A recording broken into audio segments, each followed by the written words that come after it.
So we ended with Daniel 7:25 about confession. Who can remember what's confess in Greek? Ach nee, dit was so interessant. It was such an interesting thing. Because I forget. Confess in Greek. When you confess, then you... Speak, I would say talk. No, don't guess. What did you learn last week? Ek weet jy die woord logos gebruik? Ja, logos. Ja. En dan? Homo. Homologous. Homo logos. What did that mean? Homo is one. Homo is the same. The same. Logos, Is word. word. So confession is the same word. So your confession must be the same word as that which you confess. So you confess Yeshua or Yahuwah or the Bible.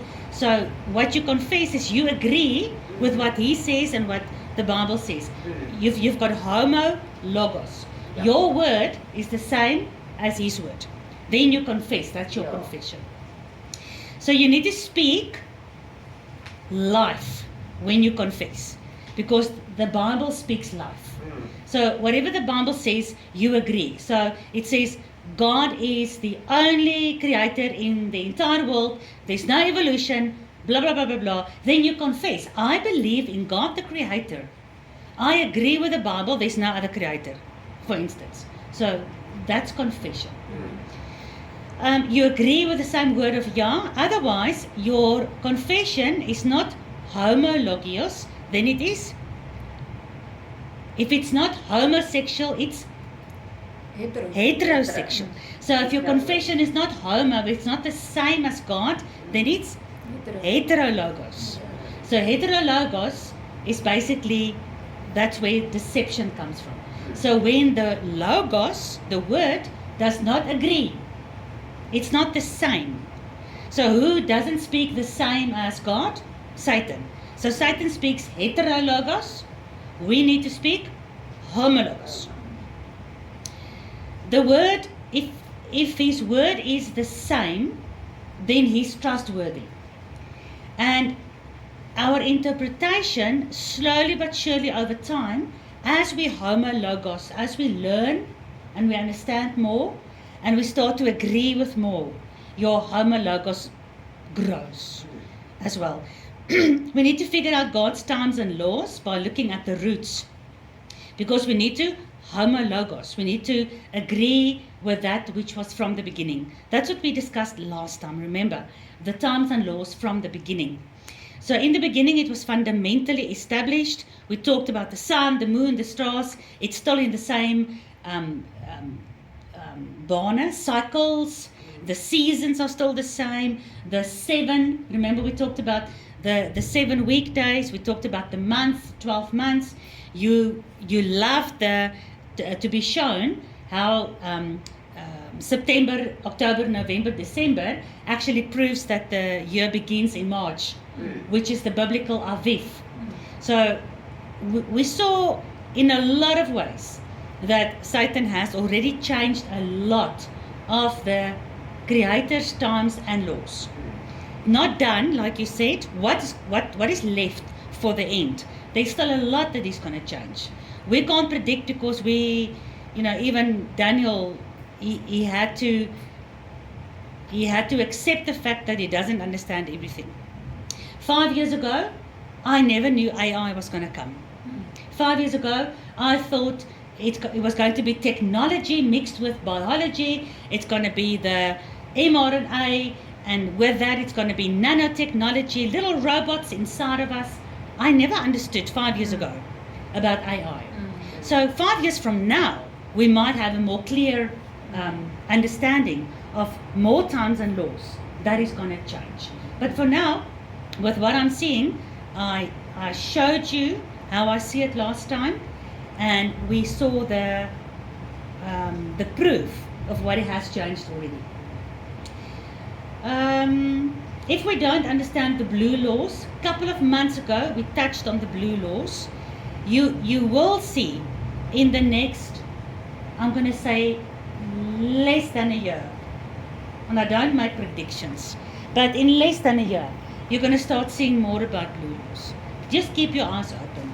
Yeah, I saw a lot already. You see a lot already. And as AI exploded, suddenly it was just there and it just increased. So the whole blue law thing is going to just, one day it's going to appear and the next day everybody's going to talk about it. So you'll see that happening. That's why it's important for me that you understand it now. You don't have to agree, but understand the concept.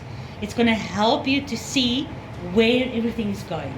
I saw a good thing this morning on Facebook. It says, get yourself a conspiracy theorist friend. You're going to need him or her soon to explain everything. So what do we have to look out then for the blue laws? No, just look out for blue laws. The moment blue law starts to explode, you'll remember everything I taught you about the blue laws where the Sunday law is going to be brought in as a law. Where now it's not a law.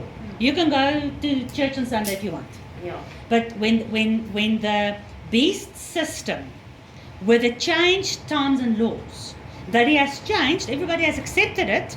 But now, like for Sunday, he changed Sabbath to Sunday. Everyone accepted it. But now he goes further and he makes it a law. Okay, so That's- within a year, now my conspiracy friend. I'm saying within a year. Okay. And I know that I'm not a prophet. I'm just predicting because in the past I predicted, I think it's going to take another 2 or 3 years and then this is going to happen. And you wake up one morning and it's just, going fast. So the things are going fast. So in Europe, by the way, in 26 December, I think they need also all digital IDs. Yeah. Yes. Switzerland. No, the whole of Europe. Europe as a whole. Yeah, it started with the UK. And now, they're starting kind of now. And then, Yeah. by the way, in South Africa, the licenses for cars also from November, it's also going to be digital also with biometrics. Yeah. I posted a thing on all the groups, I don't know if you saw it, where the G20 summit is in Johannesburg, South Africa, in November this year. Mm. And you know the G20 summit is, all the G20 countries come together and they have a summit and then they, talk about all the things they have to do for humanity, blah, blah, blah. And the theme for this year's summit is Make Africa an AI continent. So, Sure. no, it's here. The blue laws that I described is going to play a massive part in the end days. Watch and see. Then work through the previous 2 or 3 Daniel studies we did so that you can try to just bring together everything that we talked about regarding the changing of the creation biblical times into, let's call it popular times. For the whole world, Christmas, Easter and Sunday, it's popular. So the change from biblical to popular is massive. And although it was difficult to discuss that because it's difficult for everyone to agree, but we did discuss it. You've got the information in your head. So now as you see the things progressing, these things will come back into your mind. And then some puzzle pieces will come together.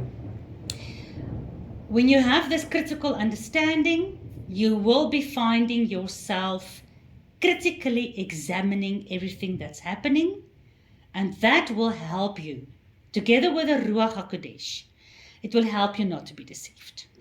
I want to read for you, because today we're going to jump, once we're done with the last couple of verses of Daniel 7, we're going to jump to Daniel 8. And in Daniel 8, you're going to meet somebody.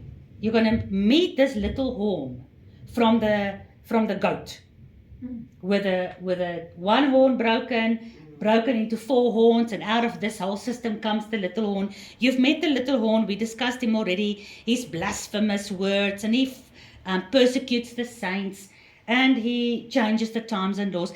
But Daniel 8 goes a little bit deeper. Daniel 8 starts talking about how he makes policies, how he makes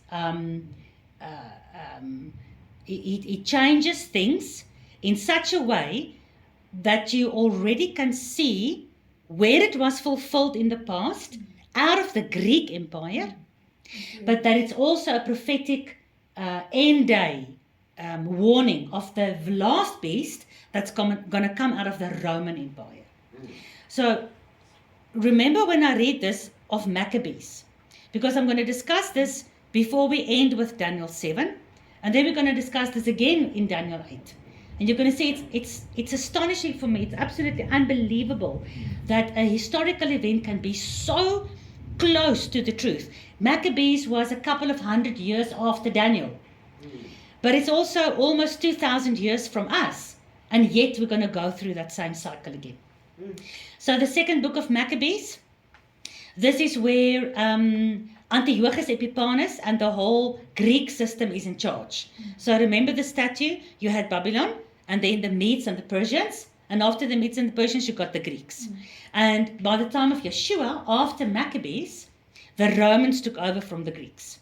But here, this time is before Yeshua's time. It's the Maccabean time.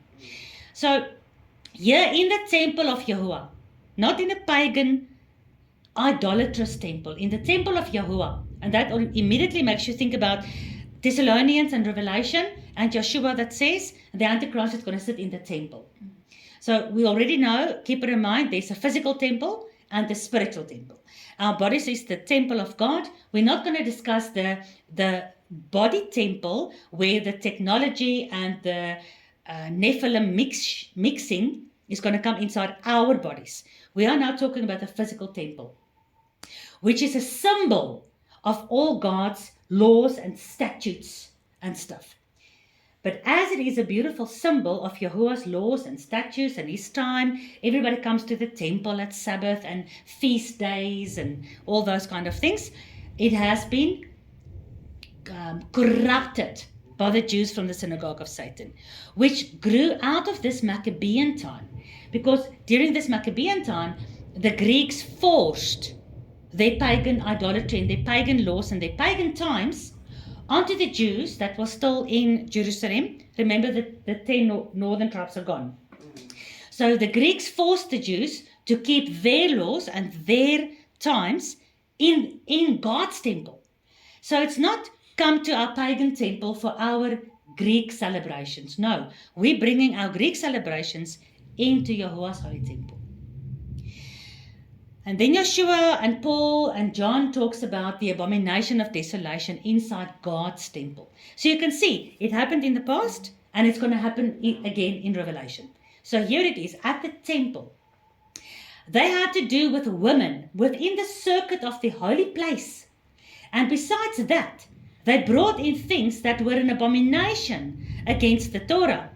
The altar also was defiled with profane things which the Torah forbid.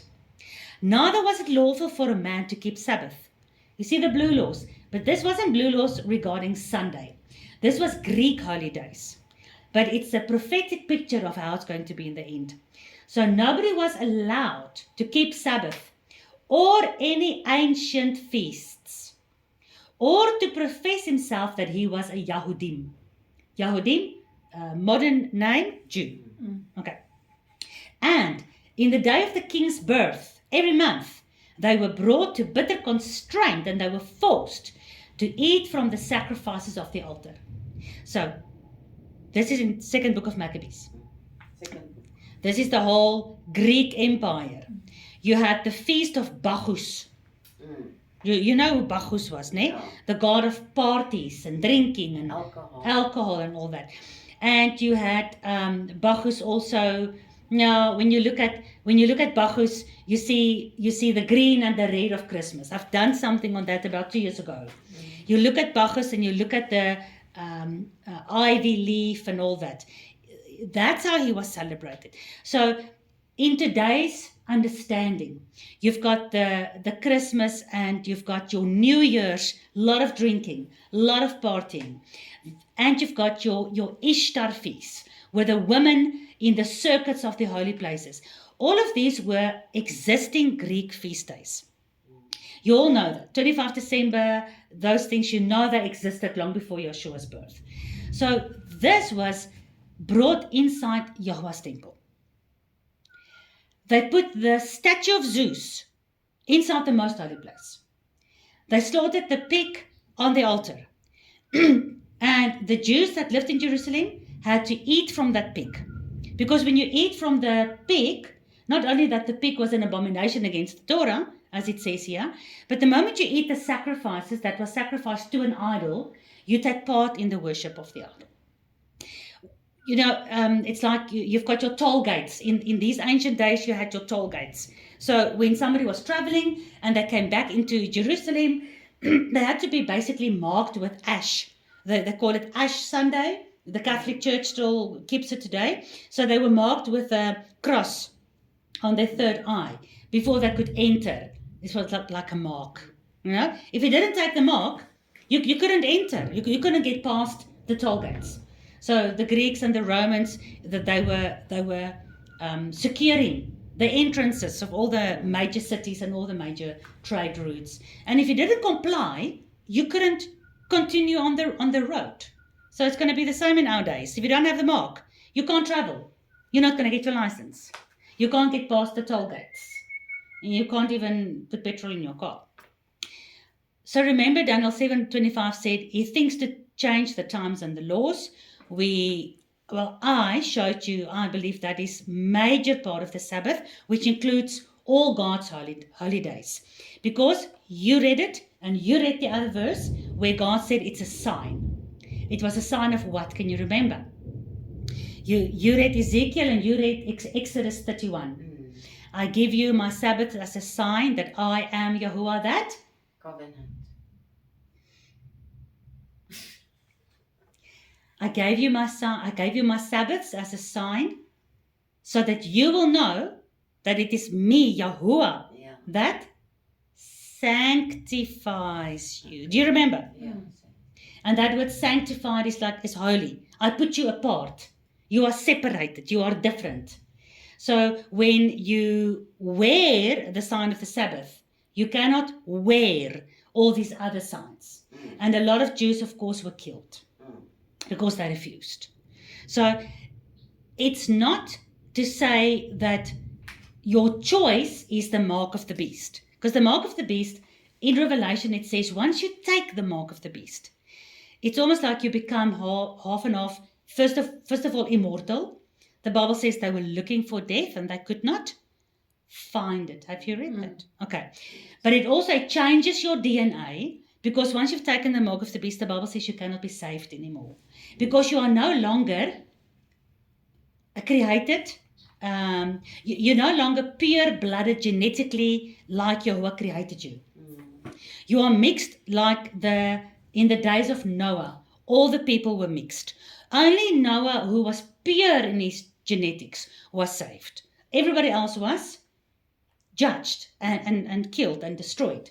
And the Bible says there was one worldwide destruction with water, the second worldwide destruction with fire. So everyone that's mixed in any way cannot be saved anymore. That's just the hard, naked truth. So people, when we got the vaccinations, or we didn't get it, but when it came, we started warning already.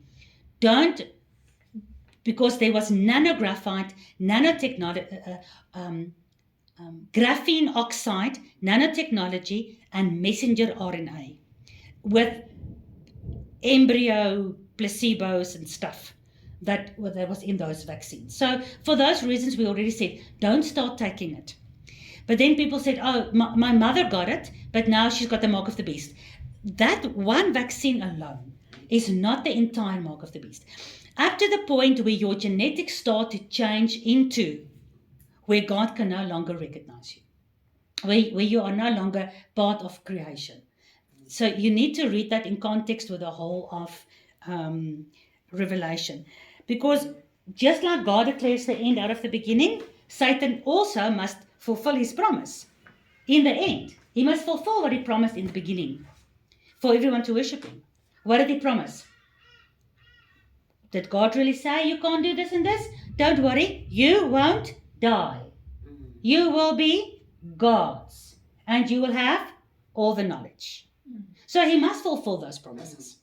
So that's why Revelation, in the end, says the people that's got the full mark of the beast, which is, like I've said in many other videos, it's vaccine on vaccine on vaccine, and it's going to become worse and worse and worse, and boosters and boosters and boosters. You'll get to the point where your digital ID must become a chip. And then I'm not even talking about how the artificial intelligence will be mixed into biology. And behind AI, is the ancient fallen angel technology.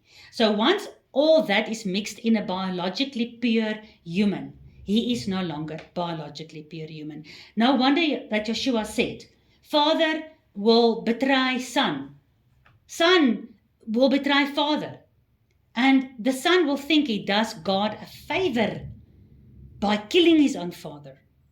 So you think it's impossible. But when people become so changed into that, let's call it like in the days of Noah, that Nephilim community, where you've got the hive mind, especially when all the chips and all the nanotechnology, and remember I've proven this in some of the videos, where your body becomes a magnet for the 5G and the 6G and the 10G that has to communicate and bring your body to communicate with the Internet of Things. Once everybody is there, you are like a beehive. You've got a hive mind. So the queen can release one scent, and then all the bees, nobody tells them what to do. They all know exactly what to do. So the one bee finds a certain flower, he comes back, he does a little dance, and he releases a certain pheromone, and all the bees knows exactly they must go there. It's a hive mind. You watch these children animation Pixar movies, Toy Story. Okay. One of the Toy Stories, that little green man, the little alien alien toys. They all did exactly the same thing. Whenever the toys spoke to them, and there was 4 or 5 of them, they'll speak at the same time saying the same thing.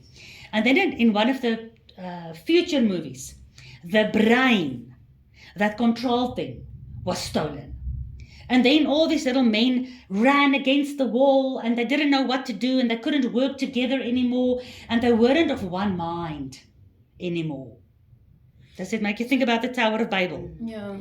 And then it was chaos. So they wanted the server back. The mind had to come back so that they can all be of one mind again. Then they were at peace, and they can work together, and there was no complications. That's the hive mind. That's why the entire pyramid system with the one eye that's on the dollar bill, that one, there must be one eye with one language, with one new world order, with one currency, with one religion. Everybody must homo logios. Yeah. Everyone must agree to that. And if you don't agree to that, then you are part of these people that the little horn will persecute. Yeah. I'm just wondering, because it sounds now like with things that might be vaccinated or whatever, that you kind of might not know that you kind of get deceived. I heard the other thing, like with the digital IDs and all these things, that when the Antichrist comes, the system will be all in place. So he doesn't need to create a system of Absolutely. unity. Yes, so I agree. everything will be in place. Yes. And the only last thing will be that he's going to say, okay, so you will need to worship me, and yeah, that's going to be the last thing. So I was just wondering, is it going to be kind of a slow process, them kind of in a way you don't know you getting deceived, or is it going to be everything's going to be in place, and eventually if you don't take, let's say, the mark, he might then change the final thing into a mark or whatever, a chip or whatever, and which you not going to be able to buy or sell. But if you say slowly your mind's going to change, then it's as if you won't know that you are worshipping the beast. Isn't it going to be like a choice rather than slowly being deceived in it? A slow cooking that's process. What I was wondering. All I know is that if the deception is very good, first of all. It is very, very good. And we talked about this a couple of times. Yeah, it all looks good, the technology now. No, but I mean, it's so good, it's so clever that most people will actually be the sheep syndrome. A lot of people will be deceived without knowing that they deceived. It sounds unfair, but we discussed this. And we looked at a lot of Bible verses where Yahweh says, if you seek for me with all your heart, you'll find me. But if you seek after your own eyes, he will, and I think we have the verse here, I'll find it now. He will allow the great delusion. We looked at that a lot. I know Yahweh is not unfair. So whoever finds themselves deceived in the last days never had a heart that was searching for the truth. And there's another verse that says, he allows the great delusion because they didn't have a love for the truth. Okay, because that's kind of important, I would say. You don't want to Wake up one day. Yeah, and Oh shit, I've taken. Yeah, exactly. I did something wrong. Now it's like it's too late. Yeah, kind of like it. Yeah, if it's like a conscience, okay, I worship or not worship, you make a choice. That sounds kind of more fair. But I hear what you say. It's a walk to there, and you have to know what's. That is why, if you look at how pushy people like me all over the world that is teaching Torah.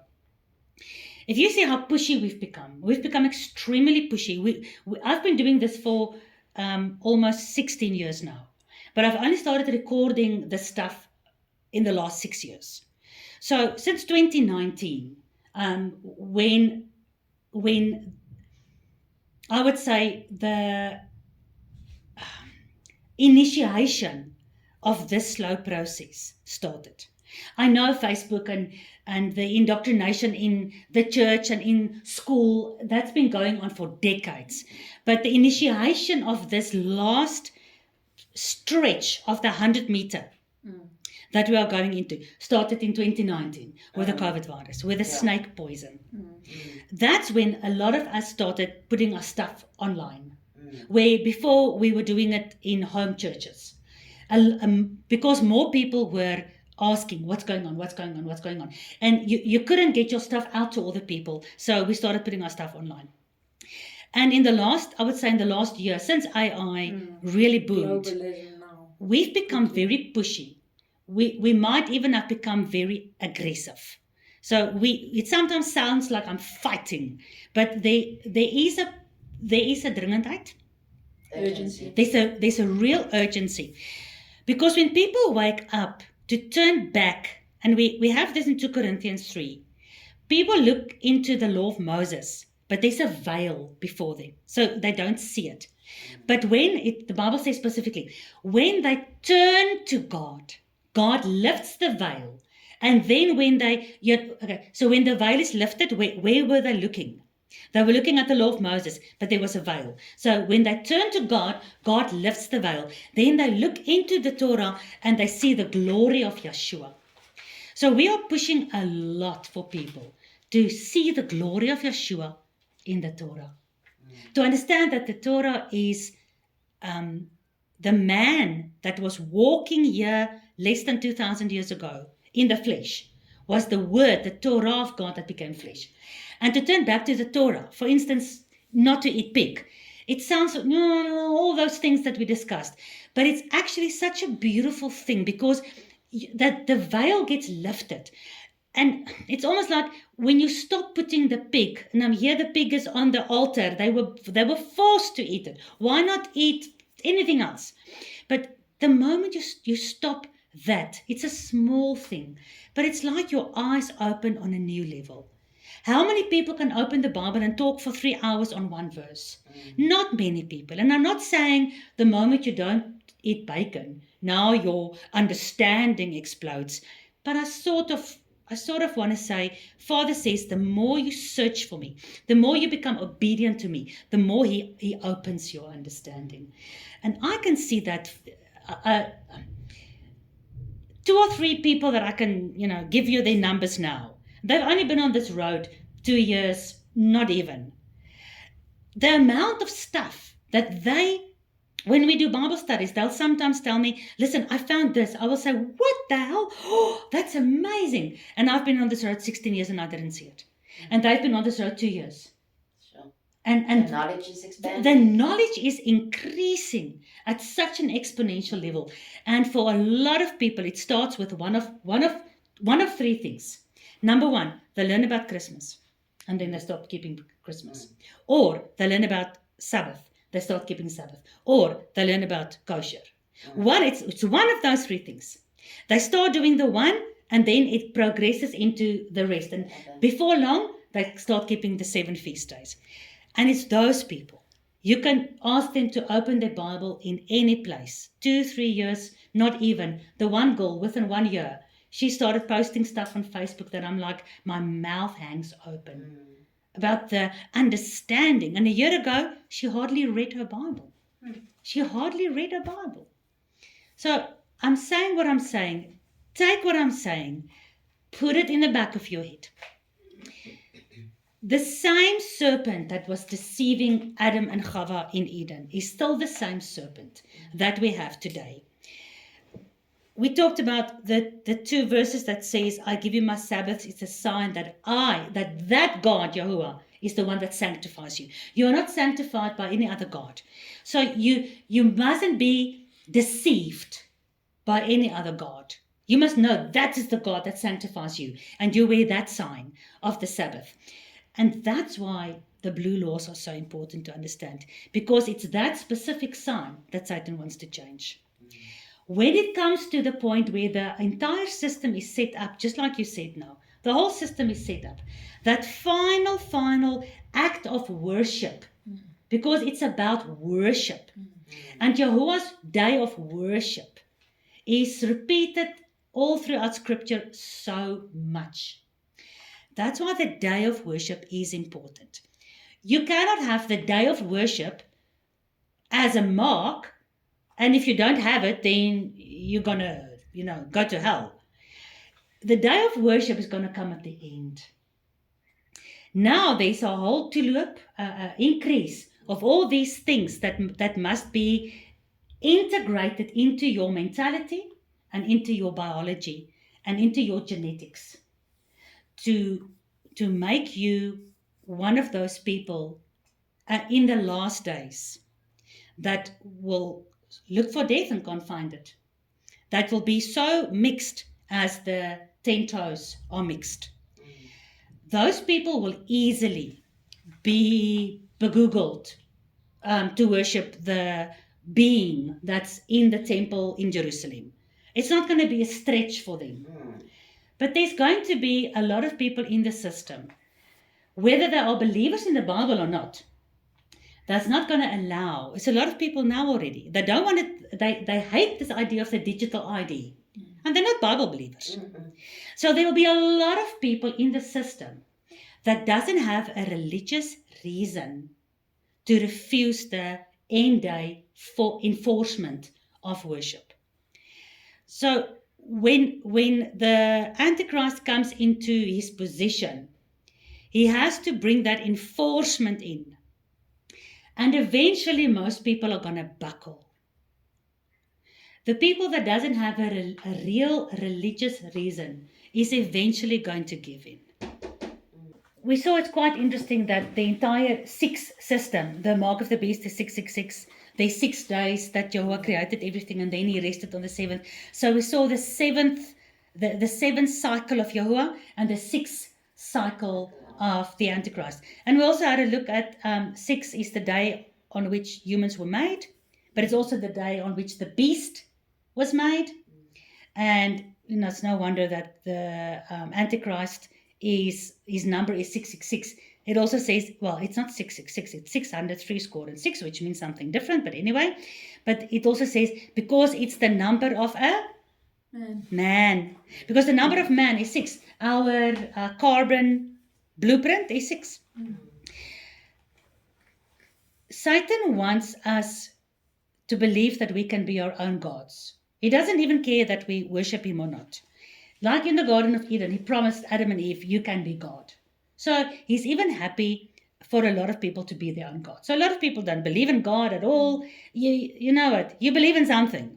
You either believe in evolution, then, the Big Bang is your God. Or you don't believe in anything, and then you're your own God. So Satan is happy with all that. Remember we said, and you helped us with that with Deuteronomy 6. The mark of God is the Torah on the forehead and the hand. But the Antichrist mark is on the forehead or the hand. He doesn't care about your actions and your belief. He can take either. He doesn't really care. So the Sabbath is not only a weekly reminder that we were created. We are created beings. We are reminded every Sabbath that we are not creators, but we are created. We are reminded that we are servants, not masters. We are reminded that we worship God. We are not gods. We are different than the world. The world everyone thinks they are a god. And that's why the dragon needs to, in the last days, kill the people that think like that. We know that the saints will be given into his hand. And he's going to prevail against them. And he's going to persecute them. They will overcome by the word of their testimony and the blood of the Lamb. But they won't necessarily survive. They'll overcome. And endurance is overcoming. So it shouldn't be a wonder that when you read Revelation, that this is the reason why he's persecuting the saints. Because from all the people in the last days that will not be genetically and artificially mixed, there's only one group of people that will be willing to lay their lives down not to be mixed. Eventually, everyone is going to get mixed. Because why will you say no? A lot of people now says no because I'm going to lose my freedom. But eventually, when you cannot buy and sell, they're going to say, okay, stuff my freedom. I need to eat. But if you have a religious reason, you will say, I'll die. So, you see what I'm saying? It is a narrow road. And it is going to be the ones without knowledge that's going to fall in it, because they wouldn't find a reason why not to take it. My people perish because for a lack of knowledge. knowledge. And then the rest of the verse says, because they rejected the Torah. Hosea 4 verse 6. Because knowledge is in the Torah. All the knowledge we need. Somehow, it's like God reveals to those who start creeping back to a little bit Torah here, a little bit Torah there. Then they learn more. Oh, okay, I need to stop doing this. I need to start doing this. Oh, okay. And then you learn more. But slowly but surely, it's like your knowledge increases. So when the COVID vaccine came, how did we know to say no? A lot of people decided to say no because they had medical understanding. We are not medical expertise, so we just said we're not taking it because we know there's nanotechnology in it. It is the time in the playing out of the season where the Antichrist system needs to start being set up. And the people that are teaching Torah and all these things started warning a couple of years ago. There's going to be something in the future that's going to want to mix us. The 2 feet of the statue. How will they do it? They will do it in such a way that you will actually ask for it. So that you feel you are not being forced to mix. You will actually say, please, please mix me.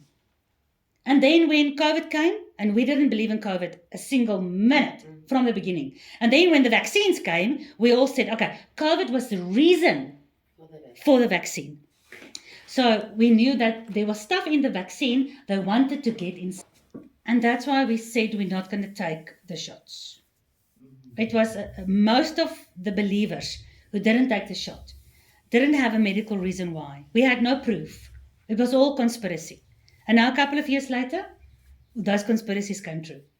A lot of medical people proved of the nanotechnology and the graphene oxide and the messenger RNA. What a messenger RNA, it tells you it's something that changes your DNA. So, hello, Daniel prophecy. Absolutely. Yeah. So Bill Gates is going to inject it now in the beef, or in the cattle. So I made a video on YouTube and I was blocked for 3 months. And then I put the video on BitChute. It's called The Mark of the Beast in Everything. Yeah. Where the guy says, if you don't take the shot, we'll get it inside of you by hook or by crook. Yeah. So we'll put it in the food. We'll spray it in the air. We'll put it in the water. We'll put it everywhere. You're going to freaking get it in. So I showed you how the first 4 feasts worked out 100%. Calculated and prophesied thousands of years in advance.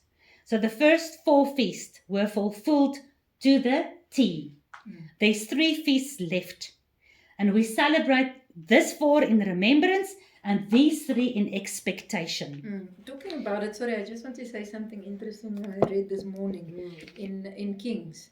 When Solomon, inaugurated or opened the temple. Oh, the it was temple. also on the 7th month, which is Tabernacles. Tishri. Yeah, so It's beautiful, ne? So God tabernacled at the Feast of Tabernacles. Because it says the fire of God came out from heaven and consumed the sacrifice, and then God's presence went into the tabernacle. Absolutely beautiful. And amazing, couple of years later, the presence of the Lord left the temple and stood at the east gate. And then he went back to heaven, basically. And the chariots of the angels, together with the presence of the Lord from the east, from the Mount of Olives, went back into heaven.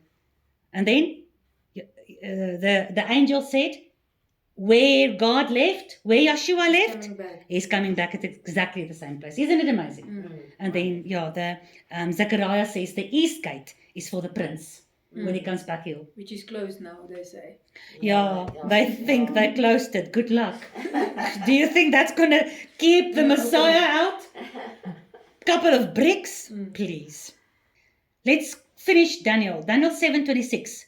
So we talked about the little horn. He's going to do all these things, ne? And then it says, but judgment will sit. Who will judge? God. The judgment will sit. And they shall take away the little horn's dominion to consume it and destroy it unto the end. So the little horn's dominion will only be consumed and destroyed in the end. He's going to rule until then. And the kingdom and the dominion and the greatness of the kingdom under the whole heaven shall be given to the people of the saints of the Most High God. This high God, whose kingdom is an everlasting kingdom, and all dominions, all kingdoms, and all people will serve and obey El Elyon. So that's the ending of Daniel chapter 7. Mine got to 28. Okay. Can you read it? 7. Here too is the end of the matter. As for me, Daniel, my... Oh, sorry, it's true. Yeah. I see it here now. Sorry.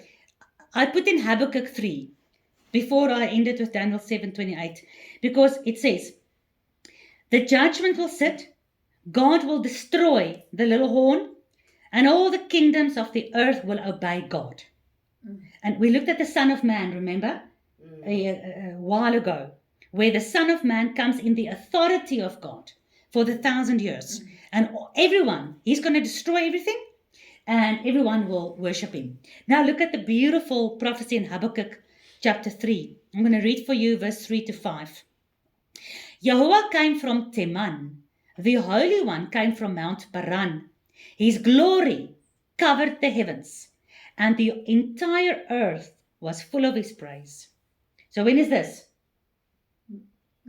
Can only be at the end. Yeah. And his brightness was as bright as the light. He had horns coming out of his hand.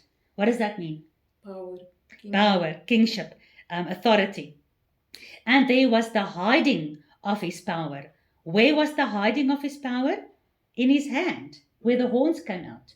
Because his hand is Yeshua. His right hand of authority is Yeshua. And Yeshua, it's like Yeshua is hidden. The entire enemy system does not understand how powerful Yeshua as the right hand of God is. Before him goes out pestilence, and after him burning coals went from forth at his feet. So remember Revelation says, his feet burns like brass. Burning coals. Beautiful. And now it's Daniel 7:28. Here too is the end of the matter. As for me, Daniel, my thoughts much troubled me. Yeah, our thoughts also much troubled us. That's why it took us a long time, because our thoughts are still clashing. But the fact is, we are willing to investigate these troubling thoughts. There's not a lot of people in the world that's willing to push through all these troubling things that we are talking about. So it's a good thing. Rather be troubled like Daniel. My countenance changed in me, but I kept the matter in my heart. That's all I'm asking. Keep the matters in your hearts. And as things start being exposed, the matter in your heart will come to the front again, and you'll start putting puzzle pieces together. There's one verse where Daniel says he was like sick for days. So sometimes we, after a difficult session, we feel sick because of the not being eye to eye on the same levels. That's fine, because Daniel went through that. And what did Yahuwah give him? He gave him so much understanding. Daniel is probably one of the most important, together with Isaiah and Jeremiah. Zechariah also. I mean, all the prophets for me are important. But without Daniel, you can forget about revelation. You will never get revelation. Never understand it. And what's nice about Daniel is a lot of his prophecies already came true. How much? So, And a lot of if you them can partially. believe, exactly. Well, if you can believe what already have happened, why wouldn't he lie about the future? Exactly. Anyway, it still need to be. I mean, when the people put the Bible together, they said Daniel is a fraud. Yeah. It wasn't a true prophecy from Daniel. Because how can a human being know that it's going to be Babylon, Medes and Persians, Greeks, and then the Romans? Yeah. Or it's written later. Or it was written after. Yeah. So that means it must have been written at the time of Yeshua. Yeah. But Yeshua refers back, so then Yeshua lies as well. Because Yeshua refers back to Daniel. Yeah. And Yeshua refers to the abomination of desolation that happened, number one, during the Maccabees. But Yeshua says, as that was prophesied, it's going to happen again in the end. The same thing. So you looked at the Maccabees, you had the birthday of the king. 25 December. The feast of Bacchus. You had the feast of Ishtar.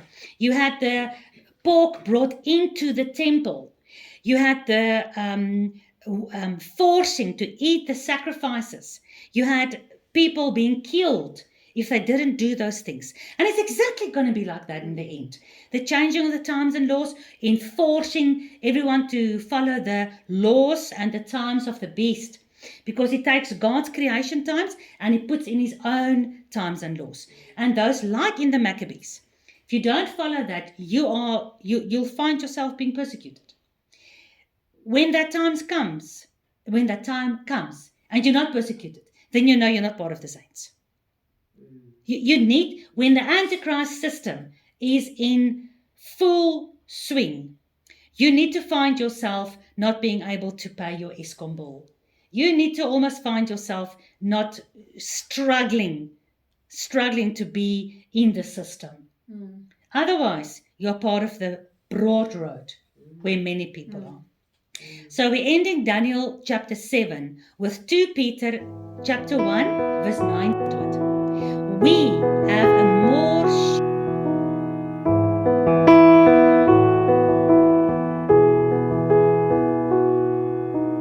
I am the anointed branch in the garden of olives.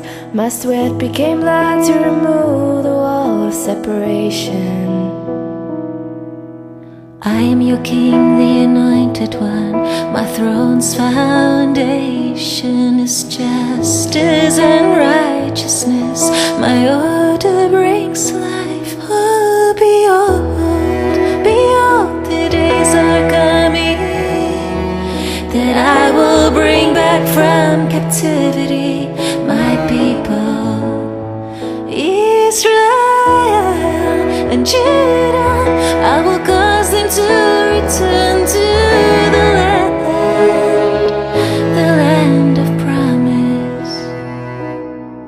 The trumpet will cause them to return. It'll be a time of jubilee, the end time exodus, a bridal